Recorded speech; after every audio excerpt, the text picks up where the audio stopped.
What's going on, everybody? Josh Engleman for Awesemo.com, and I am back with my NBA DFS contenders for Wednesday, December 30th. Be sure to hit that like button, subscribe to the channel, and hit the notification bell so you know when everything goes live. Follow me on Twitter at Josh Engleman so you can get updates to these sim results as we get closer to lock. And finally, let me know in the comment section, who are your favorite options for tonight's slate? We're looking at the outside of my top five. Jusuf Nurkic, Anthony Davis, Giannis Antetokounmpo, Luka Doncic, and Paul George round out the bottom of my top 10. Who will be the top 5 plays for today? It's time to find out. First up, number 5, Caris LeVert. I assume he's picking up a little bit more playing time and ball handling duty with Spencer Dinwiddie out for the rest of the season. Shooting guard eligible, 6,300, projected for about 34 fantasy points. GPP goal just slightly north of 41. I think he hits that 19% of the time, and he's in the optimal 29% of the time.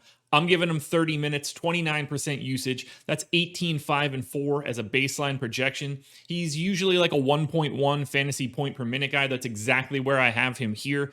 I'm anxious to see how this all works. I'm anxious to see how much they stagger LeVert with Irving and Durant. It's been working out pretty well for LeVert so far, but with Dinwiddie out, it changes things.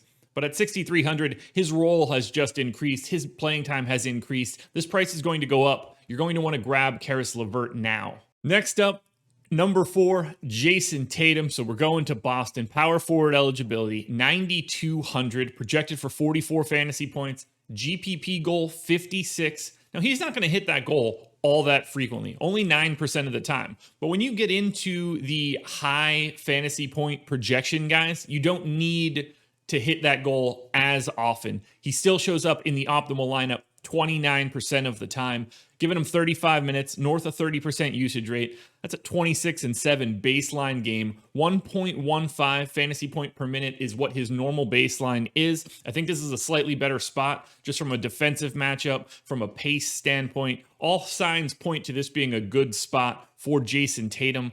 I don't want to avoid him. I don't think 9,200 is all that expensive for someone that is dominating the ball right now. He is the focal point of the Boston Celtics offense. That is not changing until Kemba Walker makes his return. So right now, Jayson Tatum, one of my favorite Celtics. At some point in time, I'll change out this picture, find a Jrue Holiday one in a Milwaukee uniform. But for now, Jrue Holiday, number 3, point guard eligibility, 6,400, 33-point fantasy point projection, 42-point GPP goal. He hits that 13% of the time. He's in the optimal 30% of the time.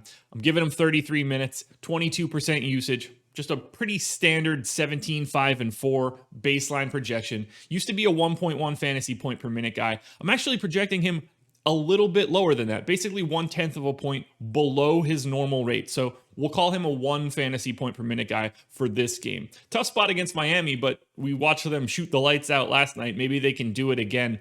Ultimately, even in a reduced role for Jrue Holiday, 6,400 and these minutes, simply too cheap for him. I love getting to Holiday here. Perfect mid-tier play. So whether you're paying up elsewhere, if you're going stars and scrubs, if you're going balanced, Jrue Holiday works regardless. 6,400, not a price you have to worry about. And I'm expecting them to go out there and put it on Miami once again. I don't think Jimmy Butler plays. That's a great spot for Milwaukee. They're probably not going to break the record for three-pointers made in a game again, but I think they're going to give it a heck of a shot. Next up, number 2, a guy that I don't normally get to all that frequently. John Collins, power forward eligibility, 6,800, 36 fantasy point projection, a 44-point GPP goal. He hits that 14% of the time, but he's in the optimal 35% of the time.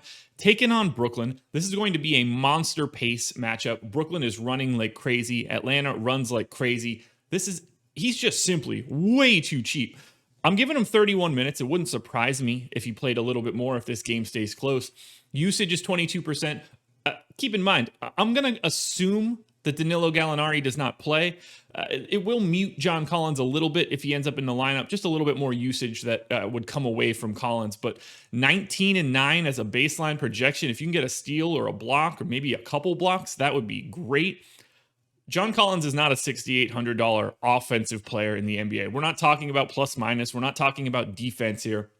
We're talking about just offense for fantasy. And in this case, John Collins should be priced significantly higher than 6,800. This is one of my favorite plays of the day. That's why you see him coming in number 2. That's why you see him on a different tier in the sim rate. He's at 35%. Jrue Holiday, the third place guy, he's at 30%. That's a pretty big leap to the top. There's only one person that's a better play than John Collins today. Now, before we touch on that, one last reminder, hit that thumbs up, guys. It helps me out a ton. Subscribe to this channel, hit that notification bell. You don't want to miss our content. We have shows constantly. We have pre-recorded videos like this constantly.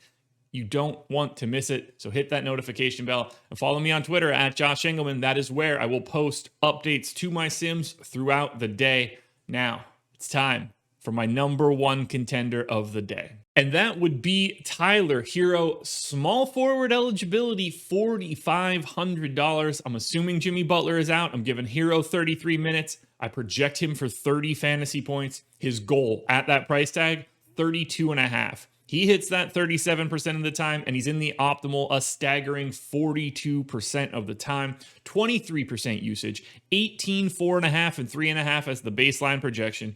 Taking on Milwaukee, you have to assume that it goes a little bit better than it did yesterday. Herro's like a 0.9-ish fantasy point per minute guy. That's about where I have him for today's game. I don't think that I'm projecting him with anything outlandish. He's just priced incorrectly at a position that is, generally speaking, hard to fill. He's the best value on the slate right now. News could change this and fully open up other people, but I don't see a scenario where you don't have Tyler Herro in cash, and I think that he is overall the best play of the day. Alrighty, guys, that will do it. Keep your eyes peeled. There's a DraftKings version of this video around here somewhere. Good luck on tonight's slate. Check me out on the NBA Strategy Show with Greg Ehrenberg, and I'll see you guys again tomorrow morning for another edition of the Contenders.